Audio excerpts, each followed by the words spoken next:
গল্পের শুরুটা হয় একটি বিশাল উড়োজাহাজ দিয়ে, যা সমুদ্রের ওপর দিয়ে যাচ্ছিল। বাইরে ঝড় ছিল, হাওয়া বেশ জোরে বইছিল, সবকিছু বেশ ভয়ঙ্কর লাগছিল। প্লেনের ভেতরে একটি মেয়ে হাতে মেশিনগান নিয়ে বসেছিল। হঠাৎই ঝড় এত বেড়ে গেল যে প্লেনের ভারসাম্য নষ্ট হয়ে গেল। প্লেনটি তার নিয়ন্ত্রণ হারিয়ে ফেলল এবং কিছুক্ষণ পরেই সেটি সমুদ্রে গিয়ে ক্র্যাশ হয়ে গেল। এই ঘটনার বেশ কয়েক বছর পর আমাদের একটি সুন্দর দ্বীপের তীর দেখানো হয়, যেখানে কি ছিল স্কুবা ডাইভিং, অর্থাৎ জলে ডুব দিচ্ছিল। এখানে আমাদের জেরিকে দেখানো হয় যে একজন স্কুবা ইনস্ট্রাক্টর।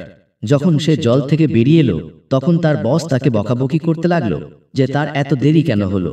জেরি রেগে গিয়ে তার বসকে সোজা জলে ধাক্কা মেরে ফেলে দিল। এরপর শহরের অন্য অংশে জেরির গার্লফ্রেন্ড স্যামকে দেখানো হলো। স্যামের কাজ শেষ হলে সে জেরির কাছে গেল। জেরি তখন তার বোট থেকে জল বের করছিল। তাদের টাকার অভাব চলছিল। স্যাম তাকে বলল, তুমি যতই গরিব হও না কেন, তুমি এই ছেঁড়া জার্সি পরে স্কুটারে ঘুরলেও আমার তোমার সাথেই থাকতে ভালো লাগে। সেই সময় জেরি স্যামকে আরও একটি কথা বলল যে সেই সমুদ্রে একটি লুকোনো গুপ্তধন খুঁজতে যাচ্ছে।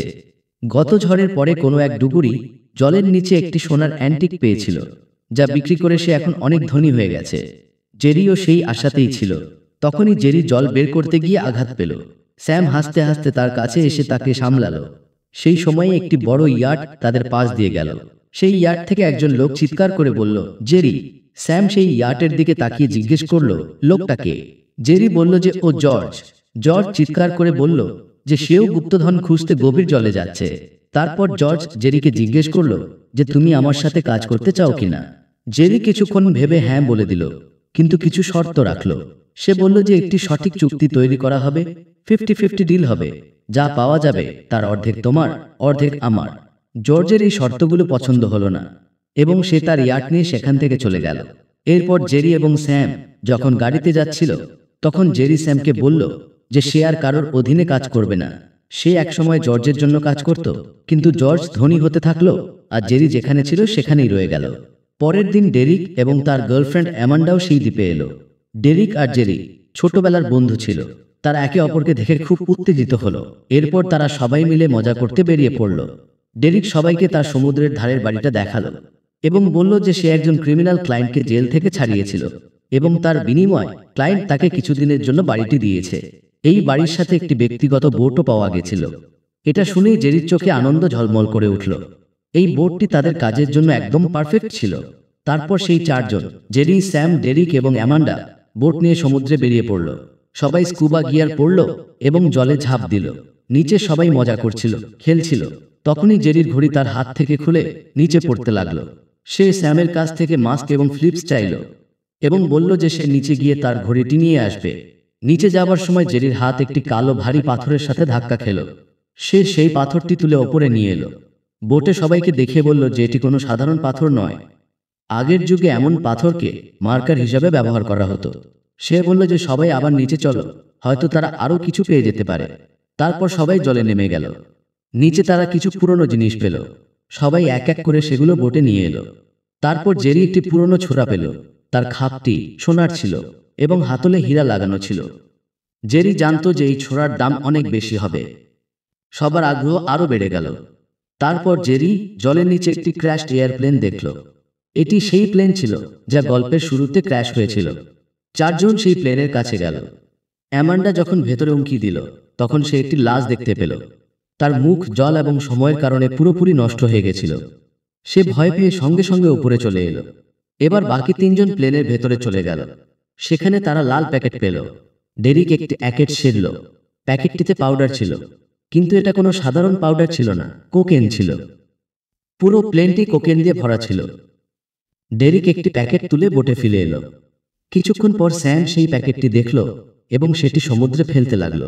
ডেরিক তাকে আটকালো, কিন্তু ততক্ষণে জেরি ফিরে এসছে। কিছু না বলে সে সোনার ছোরাটি বের করল, প্যাকেটটি কাটল এবং সমস্ত কোকেন সমুদ্রে ফেলে দিল। রাতে ডেরিক জেরিকে জিজ্ঞেস করল যে সে কি সত্যি বিশ্বাস করছে যে সেখানে গুপ্তধন থাকতে পারে। স্যাম বলল যে বড় ঝড় প্রায় সমুদ্রের তলকে নাড়িয়ে দেয়, লুকোনো জিনিস বাইরে বেরিয়ে আসে। জেরি বলল যে কিছুদিন আগে এখানে একটি বড় ঘূর্ণিঝড় এসেছিল, হয়তো সেটিও অনেক মূল্যবান জিনিসকে বাইরে বের করে দিয়েছে। স্যামও বলল যে যদি কেউ কোনো গুপ্তধন বা মূল্যবান জিনিস পায়, তাহলে তার জন্য একটি লিগ্যাল ক্লেম ফাইল করতে হয়। এখন স্যামের কথা ছিল যে সেই জায়গায় আবার ফেলে যাওয়া সহজ হবে না, কিছু সরঞ্জামের প্রয়োজন হবে এবং একটি মজবুত নৌকার। কিন্তু তারপর ডেরিকের মনে পড়ল যে সে বেজেল নামের একজনকে চেনে, যে তাদের টাকা দিতে পারে। সবাই তার কথায় রাজি হলো যে সময় এলেই কাউকে জানানো হবে। এরপর তারা সবাই একটি মেরিন সাপ্লাই শপে গেল বোট এবং বাকি সরঞ্জাম কেনার জন্য। তারা তাদের পছন্দের জিনিসগুলি দেখলো এবং বলল যে $30,000 লাগবে। এটা শুনেই সবার মন খারাপ হয়ে গেল। ডেরিক বলল যে তার সবকিছু আগের মিশনে চলে গেছে এবং এখন সে একেবারে নিঃস্ব। পরের দিন কোনোভাবে তারা অল্প কিছু টাকা জোগাড় করে কিছু জিনিসপত্র কিনে নিল এবং ক্র্যাশ সাইটে ফিরে গেল। জেরি এবং ডেরিক জলের নিচে গিয়ে আবর্জনা সরাচ্ছিল। তখনই অ্যামান্ডা চুপি চুপি প্লেনের ভেতরে চলে গেল। পরিস্থিতি কিছুটা কঠিন হয়ে গেল যখন তার অক্সিজেনের পাইপ কেটে গেল। উপরে গিয়ে জেরি যখন ডেরিককে অ্যামান্ডার কথা জিজ্ঞাসা করলো, তখন ডেরিক জবাব দিল যে আমার মনে হয়েছিল ও তোর সাথে আছে। জেরি সঙ্গে সঙ্গে সতর্ক হয়ে গেল। একটি নতুন অক্সিজেন সিলিন্ডার নিয়ে সে প্লেনের ভেতরে গেল। প্লেনের এক কোণায় যেখানে জল ছিল না, সেখানে সে অ্যামান্ডাকে দেখতে পেল। সেই ছোট্ট জায়গায় শ্বাস নেওয়া তার জন্য কঠিন হয়ে পড়েছিল। জেরি রেগে গিয়ে জিজ্ঞেস করলো, তুমি এখানে কি করছো? অ্যামান্ডা বলল যে আমি তোমাকে খুঁজতে এসেছিলাম। কিন্তু জেরি তার মিথ্যাটা ধরে ফেলল। কিছু না বলেই তাকে বের করে বোটে ফিরিয়ে আনলো। সবাই মিশনটি সেখানেই থামিয়ে দিল এবং দ্বীপে ফিরে এলো। এবার তারা সমুদ্র থেকে যা কিছু বের করেছিল সেগুলোকে কেমিক্যাল ট্রিটমেন্ট দিয়ে এক এক করে পরিষ্কার করলো। যখন প্রথম আর্টিফ্যাক্টটি কেমিক্যাল থেকে বেরোলো, সবার চোখ সেটার উপর আটকে গেল। ওটা একটা অদ্ভুত পুরনো বন্দুক ছিল, তার উপর কিছু লেখাও ছিল।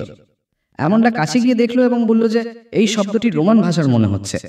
ডেরিক অবাক হয়ে গেল এবং সে জিজ্ঞেস করলো যে এটা কি কোনো রোমান জাহাজের অংশ হতে পারে? ডেরিক লেখা সেই শব্দটির অর্থ ভাবতে শুরু করলো এবং সে বলল যে এটি লুট বা জলদস্যুদের সাথে সম্পর্কিত কোনো শব্দ। তখনই দলটি আরও একটি জিনিস পেল, একটি পুরনো রূপোর ঘণ্টা, যার ওপর একটি মানচিত্র আঁকা ছিল। সবচেয়ে বড় কথা হলো সেই মানচিত্রটি সেই জায়গারই ছিল যেখানে তারা দাঁড়িয়েছিল। এখন এই ধাঁধাটি আরো আকর্ষণীয় হয়ে উঠছিল। স্যাম একটি পুরনো বই থেকে একটি প্যারাগ্রাফ পড়ে শোনাল। তাতে সিলভার 4920 উল্লেখ ছিল এবং একজন ভয়ঙ্কর জলদস্যুর, যার নাম ছিল ডেলমাস থমাস। স্যাম বলল যে সে প্রথমে একজন দাস ছিল, কিন্তু ধীরে ধীরে সমুদ্রের সবচেয়ে ভয়ঙ্কর দস্যু হয়ে ওঠে। এটা শুনে ডেরিক খুব উত্তেজিত হয়ে গেল, কারণ তার মনে হচ্ছিল যে তারা সেই গুপ্তধনের সূত্র খুঁজে পেয়েছে। কিন্তু জেরির মতে এটা শুধু একজন জলদস্যুর গল্প ছিল না, এই গল্পটি একজন ফরাসি ব্যবসায়ী অ্যাশওয়াকের সাথেও যুক্ত ছিল। জেরি বলল যে অ্যাশওয়াক খুব ধনী ছিল এবং যখন ফ্রান্সে যুদ্ধ শুরু হলো, তখন সে তার সমস্ত ধন সম্পদ একটি জাহাজে ভরে পালানোর চেষ্টা করেছিল। কিন্তু আমাদের জলদস্যু ডেলমাস থমাস তার জাহাজে অ্যাটাক করে দিয়েছিল। এটা শুনে সবার মুখ উজ্জ্বল হয়ে উঠল। ডেরিক জিজ্ঞেস করলো যে যদি সেই গুপ্তধন আমরা পেয়ে যাই, তাহলে আজকের হিসেবে তার দাম কত হবে? জেরি বলল যে এত যে তুমি ভাবতেও পারবে না। যদি পাওয়া যায় তাহলে আমাদের সবার জীবন বদলে যাবে। পরের দিন সকালে সবাই আবার সমুদ্রের ভেতরে যাওয়ার পরিকল্পনা করছিল, কিন্তু এইবার জেরি অ্যামান্ডাকে কোনো একটা অজুহাত দেখিয়ে ডাইভ করা থেকে আটকে দিল। তারপর টিম মেটাল ডিটেক্টর নিয়ে সমুদ্রের ভেতরে স্ক্যান করতে লাগলো। তখনই মেশিনটা হালকা বিপ করলো। হয়তো তারা গুপ্তধনের আসল রাস্তা পেয়ে গিয়েছিল। জলের নিচে সবাই সেই জায়গার মাটি সরাচ্ছিল। ওদিকে বোটে অ্যামান্ডা একা ছিল। সে ম্যাপের ওপর সঠিক লোকেশন নোট করছিল, প্রত্যেকটি ডিটেলের সাথে। ওইদিকে নিচে জেরি আর ডেরিক একটি বড় কামান খুঁজে পেল। মনে হচ্ছে এটা সেই জাহাজেরই অংশ যা তারা খুঁজছিল। সেই কামানটি এত ভারী ছিল যে তাকে দড়ি বেঁধে উপরে তোলার পরিকল্পনা করা হলো। তখনই অ্যামান্ডা দেখলো যে একটি কোস্টগার্ড পুলিশের বোট তাদের দিকে এগিয়ে আসছে। নিচে স্যামও বিপদটা অনুভব করছিল। সবার মুখে টেনশন ছেয়ে গেছিল। যদি পুলিশ তাদের বেআইনিভাবে কিছু বের করতে দেখে ফেলে, তাহলে সবকিছু কেড়ে নেওয়া হবে। এখন জেরি, ডেরিক আর স্যাম নিচে লুকিয়ে রইল পুলিশের চলে যাওয়ার অপেক্ষায়। কিন্তু তখনই আরো একটা বড় সমস্যা দেখা দিল। জেরির ঘড়ি বিপ করতে লাগলো। এর মানে ছিল যে তার অক্সিজেন সিলিন্ডার শেষ হতে চলেছে। এখন তাদের কাছে কোনো উপায় ছিল না। তাদের কামানটি নিচেই ছেড়ে দিতে হলো। যেই তারা হাওয়া ভর্তি ব্যাগের হাওয়া বের করলো, ডেরিকের হাত হঠাৎ সেই কামানের নিচে আটকে গেল এবং সে সেটার সাথে গভীরে যেতে লাগলো।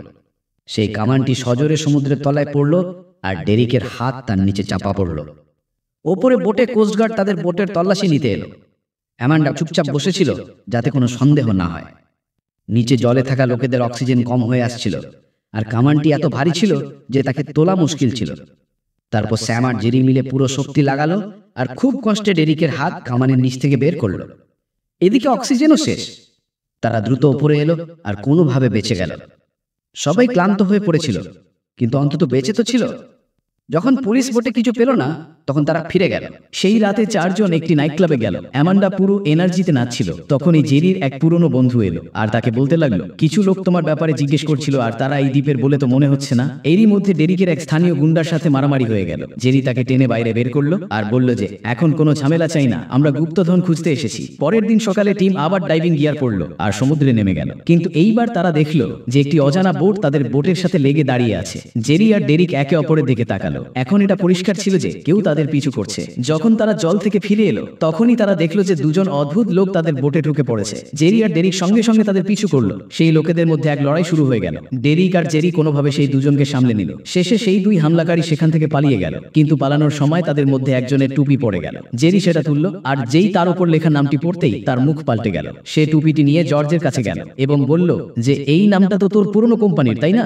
এখন তুই আমার পেছনে গুন্ডা পাঠাচ্ছিস? যার উপর জর্জ হাসতে লাগলো এবং বলল যে অনেকেই আমার কোম্পানিতে এসেছে আর চলেও গেছে, সবাইকে কি আর মনে রাখা যায়? সবার দায়িত্ব নিয়েছি নাকি আমি? আরো কিছুক্ষণ কথা হলো এবং শেষে সে জেরির চোখের দিকে তাকিয়ে বলল, আমার কাছে টাকা আছে, সময় আছে, তোর কাছে কি আছে? শুধু একটা স্বপ্ন। আর এই বলে সে চলে গেল। সন্ধ্যায় টিম আবার পরিকল্পনা শুরু করলো। জেরি কিছুটা টেনশনে বলল যে আমাদের কাছে সঠিক যন্ত্রপাতি পর্যন্ত নেই, কিভাবে খুঁজবো আমরা গুপ্তধন? তখন ডেরিক আইডিয়া দিল যে প্লেনে যে কোকেনের প্যাকেটগুলো ভরা আছে সেগুলো বিক্রি করে আমরা সরঞ্জাম কিনতে পারি, না হলে জর্জের লোকেরা সবকিছু নিয়ে যাবে আর আমরা শুধু দেখতে থাকবো, কারণ আমাদের কাছে না টাকা আছে না ক্ষমতা। কিন্তু এসব শোনার পরেও জেরি এই পরিকল্পনার জন্য রাজি হলো না। কিন্তু সেই রাতে ডেরিক চুপি চুপি অ্যামান্ডার ঘরে গেল আর তাকে সবকিছু বলে দিল। তারপর তারা দুজনে সাইটে গেল। ডেরিক আবার জলে ঝাঁপ দিল এবং প্লেনে ধ্বংসাবশেষ থেকে কোকেনের প্যাকেট বের করলো। পরের দিন সকালে ডেরিক সোজা সেই নাইট ক্লাবের মালিক প্রিমের কাছে গেল, সেই ভয়ঙ্কর গ্যাংস্টার যার সাথে আগে তার ঝগড়া হয়েছিল। কিছুক্ষণ পর ডেরিক ফোন করে জেরিকে ডাকলো। জেরি যখন বোটে পৌঁছালো, তখন ডেরিক, অ্যামান্ডা আর প্রিম তার লোকজনদের সাথে আগে থেকেই সেখানে দাঁড়িয়েছিল। প্রিম রেগে গিয়ে বলল যে আমার জিনিস চুরি করে আমাকে বিক্রি করতে এসেছিস, আমি এই দ্বীপের বস। সে একটা ব্যাগ ডেরিকের সামনে ছুড়ে মারলো। তাতে সেই কোকেনের প্যাকেটগুলোই ছিল যা প্লেন থেকে বের করা হয়েছিল। জেরি ব্যাগটা দেখলো এবং বুঝে গেল যে ডেরিক এই কোকেন কোথায় পেয়েছে। এখন ব্যাপারটা শুধু গুপ্তধনে ছিল না। প্রিম বলল যে আমার এই প্যাকেটগুলো চাই, কোথা থেকে এনেছিস তাতে কিছু যায় আসে না, যদি ফেরত না পাই তাহলে খারাপ হবে। জেরি বোঝানোর চেষ্টা করলো, বলল এসব তারা এমনিই পেয়েছে। কিন্তু প্রিম কিছুই শুনতে রাজি ছিল না। সে বন্দুক বের করলো এবং সোজা জেরির মুখের দিকে তাক করলো। বন্দুক বেরোতেই এখন এই পুরো খেলাটা জীবন মৃত্যুর প্রশ্ন হয়ে দাঁড়িয়েছিল। কিন্তু নিজেকে সামলে নিয়ে জেরি বলল যে আমাদের কাছে কিছুই নেই, এনে দেবো কোথা থেকে? সমুদ্র থেকে বের করেছি আমরা। সব প্যাকেট বের করার জন্য কিছু যন্ত্রপাতি লাগবে, একটা বড় বোট লাগবে। এখন এই কাজটা করার জন্য তাদের যা যা জিনিস দরকার ছিল, প্রিম তাদের সেই জন্য টাকা দিল। যেতে যেতে প্রিম হুমকি দিল, যদি আমার জিনিস ফেরত না আসে তাহলে আমি সেই মানুষটাকে মারবো যে তোর সবচেয়ে প্রিয়। তার লোকেরা 3 জনকে আবার দ্বীপে ছেড়ে দিল। ফিরে এসে জেরি রাগ ফেটে পড়ল। যখন স্যাম জানতে পারলো যে জেরি কোনো ড্রাগ ডিলে ফেসে গেছে, তখন সে সরাসরি বলে দিল যে আমি তোমার সাথে নেই। অন্যদিকে প্রিমের দেওয়া টাকায় তার একটা হাইটেক বোট এবং সবচেয়ে আধুনিক সরঞ্জাম কিনে ফেললো। এখন জেরি এই বোটেই লাগানো কিছু গ্যাজেটের সাহায্যে সমুদ্র তটের দিকে শক্তিশালী সিগন্যাল পাঠালো। ধীরে ধীরে মাটি সরতে লাগলো এবং আসল ধ্বংসাবশেষ দেখা যেতে লাগলো। এখন গুপ্তধনের আসল খোঁজ শুরু হয়ে গিয়েছিল। জেরি, ডেরিক এবং অ্যামান্ডা টিম বানিয়ে সেই গুপ্তধনের খোঁজে লেগে গেল। তারা একটি পুরনো ঘন্টা পেল যাতে লেখা ছিল SS ওরা। এটা সেই জাহাজ ছিল যা তারা খুঁজছিল। এখন তারা আইনিত এই গুপ্তধনের উপর দাবি জানাতে পারত। কিন্তু এই গুপ্তধন শুধু সোনার উপর ছিল না। জেরি প্লেন থেকে নেওয়া কোকেনের প্যাকেটগুলো নষ্ট করে ফেলার পরিকল্পনা করলো। তারা প্যাকেটগুলোকে দড়ি দিয়ে বেঁধে সমুদ্রের ভেতরের গভীরে ঝুলিয়ে দিল। সবকিছু ঠিকঠাক চলছিল, কিন্তু তখনই এক প্রাণঘাতী মুহূর্ত এলো। বোটে দাঁড়িয়ে থাকা জেরির নিচ থেকে কিছু অদ্ভুত শব্দ কানে এলো। সময় নষ্ট না করে সে জলে ঝাঁপ দিল। নিচে গিয়ে এসে দেখলো যে একটা শার্ক অ্যামান্ডার উপর হামলা করেছে। জেরি তাকে ওপরে বোট পর্যন্ত নিয়ে এলো, কিন্তু ততক্ষণে দেরি হয়ে গিয়েছিল। অ্যামান্ডার শ্বাস নেওয়া বন্ধ করে দিয়েছিল। হসপিটালে নিয়ে যাওয়ার পর ডাক্তার নিশ্চিত করলো যে অ্যামান্ডা মারা গেছে। ডেরেক পুরোপুরি ভেঙে পড়লো। তখনই স্যাম জেরির সাথে দেখা করতে এলো, কিন্তু সেই মুহূর্তে জেরির ফোনে প্রিমের কল এলো। প্রেম তাকে জিজ্ঞাসা করলো যে প্যাকেটগুলো এনেছিস? জেরি রেগে গিয়ে জবাব দিল যে ওখানে একটা দুর্ঘটনা ঘটেছে আর তাদের এক বন্ধু এর মধ্যে মারা গেছে। প্রিম সঙ্গে সঙ্গে তার গাড়ি নিয়ে বেরোলো এবং জেরির দিকে এগোতে লাগলো, কিন্তু জেরি গাড়ি স্টার্ট করে পালিয়ে গেল। প্রিমার তার লোকেরা তার পিছু করতে থাকলো আর কিছুটা দূরে গিয়ে জেরি গাড়ি থামালো এবং ডেরিককে বলল স্যামকে বাড়ি নিয়ে যেতে বলল। এরপরে জেরি প্রিমের লোক ফিনের সাথে দেখা করলো। এবার জেরির কাছে একটা প্ল্যান ছিল। সে ফিনকে একটা গোপন জায়গায় নিয়ে গিয়ে SS ওরা জাহাজের সেই ঘন্টা আর সোনার ছোড়াটা দেখালো।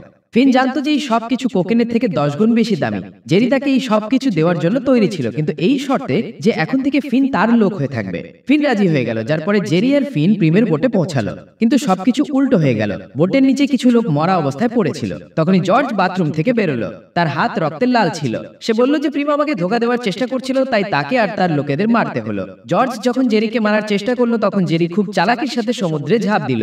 জর্জ সঙ্গে সঙ্গে তার লোকেদের অর্ডার দিল যে জ্যান্ত বা মৃত আমার ওই ওই লোকটাকে চাই। কিন্তু জেরি আগেই প্ল্যান বানিয়ে রেখেছিল। সে বোটের নিচের অংশে লুকিয়ে পড়লো আর সঠিক সুযোগ পেয়ে সবার থেকে বেঁচে সোজা ডেরিকের কাছে পৌঁছালো। সে জিজ্ঞেস করলো স্যাম কোথায়। ডেরিক বলল যে আমি তো তুমি যেমন বলেছিলে পুলিশ অফিসারের সাথে তাকে ছেড়ে দিয়েছিলাম, তারপর আমি জানি না। সেই সন্ধ্যায় জেরির ফোনে একটা কল এলো। কলে জর্জ ছিল। জর্জ এবার জেরিকে এমন কিছু কথা বললো যাতে পুরো সত্যিটা সামনে চলে এলো। আসলে সেই পুলিশ অফিসারও জর্জের সাথে জড়িত ছিল।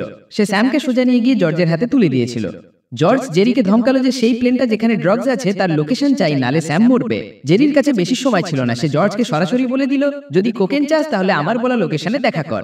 জর্জের কাছে এখন অন্য কোনো উপায় ছিল না। সে জানতো যে জেরি তাকে সেখানে নিয়ে যেতে পারে। কিন্তু তখনই পুলিশ অফিসার বলল যে আমার কাজ হয়ে গেছে, তুমি যাও, এবার আমি স্যামকে শেষ করে লাশ গুম করে দিচ্ছি। এটা শুনে জর্জ হঠাৎ করে পুলিশ অফিসারকে গুলি করে দিল। অন্যদিকে জেরি একা সেই জায়গায় রওনা দিল যেখানে সে জর্জকে ডেকেছিল। তার মনে একটাই প্রশ্ন ছিল, স্যাম কি এখনো বেঁচে আছে? যখন জেরি সেই জায়গায় পৌঁছালো তখন তার হুঁশ উড়ে গেল। স্যাম মাটিতে বাঁধা ছিল, তার পাশে সেই পুলিশ অফিসারের লাশ পড়েছিল। জর্জ আবার একবার জেরিকে ধমকালো, স্যামকে জানতো আমাকে প্লেন পর্যন্ত পৌঁছে দে। জেরি বলল যে চলো একটা ডিল করি, তুমি স্যামকে ছেড়ে দাও, আমি তোমাকে পুরো জাহাজের গুপ্তধন দিয়ে দেবো। যার জন্য জর্জ খুশি খুশি রাজি হয়ে গেল। দুজনে একটা বোটে করে সাইটে গেল। যেই তারা সেখানে পৌঁছালো জেরি সময় নষ্ট না করে জলে ঝাঁপ দিল। জর্জ তার ওয়াটারপ্রুফ বন্দুক তুলে তার পেছনে চলে গেল। জলের নিচে জর্জ সেই পুরনো ঘন্টাটা পেল। এবার সে পুরোপুরি নিশ্চিত হয়ে গেল যে এটাই গুপ্তধনের জায়গা। ওপরে স্যাম তখনও বাঁধা ছিল, কিন্তু সে পুলিশ অফিসারের ডেড বডিটা টেনে আনলো এবং একটা ছুরি দিয়ে অফিসারের হাত কেটে নিজেকে মুক্ত করলো। তার কাছে একটাই রাস্তা ছিল সেখান থেকে পালানো। জর্জের শুধু একজন লোক বোটে গার্ড হয়ে দাঁড়িয়েছিল, যার মনোযোগ কাছের একটা মোটর বোটের দিকে চলে গিয়েছিল। সে সেটার পিছু পিছু জলে গেল আর স্যাম সুযোগ পেয়েই সেখান থেকে বেরিয়ে গেল। তখনই প্লেনের ভেতরে জর্জের আরেকজন লোক জেরিকে খুঁজতে এলো। জেরি আর ডেরেক দুজনেই পালাতে লাগলো, কিন্তু সেই লোকটা তীরওয়ালা বন্দুক চালিয়ে দিল, যা সোজা ডেরিকের পেটে লাগলো। তীরে দড়ি বাঁধা ছিল, যার সাহায্যে সে তাকে কাঁদতে লাগলো। জেরি সঙ্গে সঙ্গে আরেকটা তীর বের করলো আর সোজা সেই লোকটার মুখে চালিয়ে দিল। রক্ত বেরোতেই সমুদ্রে থাকা শার্কগুলো সেই লোকটার উপর ঝাঁপিয়ে পড়লো। এবার জর্জ জেরির উপর বন্দুক চালানোর চেষ্টা করলো, কিন্তু জেরি বুদ্ধি খাটালো। সে একটা অক্সিজেন সিলিন্ডার উল্টো করে দিল। যেই জর্জ তীর চালালো, জেরি কোনো একটা জিনিস দিয়ে সিলিন্ডারের ভালভ খুলে দিল। সিলিন্ডারটা মিসাইলের মতো জর্জের দিকে গেল। সিলিন্ডারটা সোজা প্লেনের ফিউল ট্যাঙ্কের সাথে ধাক্কা খায় আর একটা বড় ধামাকা, আর পুরো প্লেনটা আগুনের গোলায় পরিণত হলো। 6 সপ্তাহ পর এবার সমুদ্র পুরোপুরি শান্ত ছিল, কিন্তু গল্প এখনো শেষ হয়নি। জেরি, ডেরেক, স্যাম আর ড্যানি একটা নতুন মিশনে বেরোলো। তারা সেই জায়গায় আবার গেল যেখানে এসএস ওরার সেই ঘন্টাটা ছিল। এবার তারা কামানটা উপরে টানতে শুরু করলো, কিন্তু হঠাৎ করে দড়িটা ছিঁড়ে গেল আর কামানটা আবার সমুদ্রের গভীরে পড়ে গেল। পড়ার সময় সেই কামানটা সোজা নিচের একটা ভাঙা সমুদ্র জাহাজের সাথে ধাক্কা খেলো। এই ধাক্কায় এই জাহাজের পুরনো অংশটা ভেঙে গেল আর তার ভেতর থেকে একটা চমক বের হলো, সোনালি আলো। আর ওদিকে স্যাম, জেরি আর তাদের পুরো টিমের চোখে মুখে খুশির ঝলক। উত্তেজনায় তাদের হৃদস্পন্দন বেড়ে গিয়েছিল। অবশেষে তারা গুপ্তধন খুঁজে পেয়েছিল। ভিডিওটা পছন্দ হলে লাইক করে দেবেন, চ্যানেলটা সাবস্ক্রাইব করে নেবেন। দেখা হচ্ছে পরের ভিডিওতে।